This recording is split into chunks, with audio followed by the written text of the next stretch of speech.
Igang 50 days na lang Pasko na. Kaya ang mga naghahanap ng murang Christmas decorations at display, welcome sa Divisoria sa Maynila. Maki-Christmas shopping tayo. Sa unang balita live ni Bam Alegre. Bam! Igan, good morning. Katatapos lang ng undas kaya matik na para sa maraming Pilipino Christmas in our hearts na. Para sa mga nais na masulit yung kanilang Christmas budget, ready na ang Divisoria, Maynila. Kumukuti-kutitap ang mga paninda ni Joshua Solis dito sa Ilaya Street sa Divisoria, Maynila.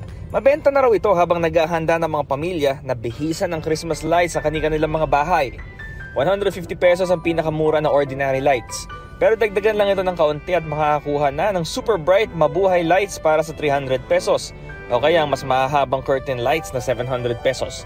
Lahat ng hinahanap mo, lahat nandito. Christmas tree ba? DV says, anong height?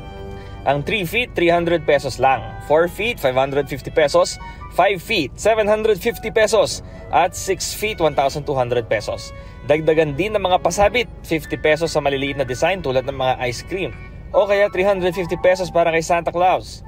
May wreath din na 3 for 100 pesos. O kaya poinsettia decor na 150 pesos ang isang dosena. Ngayon na po kasi pag sa mga medyo kumukunti na lang stock ng mga Christmas light, mas nagmamahal po yung mga paninda.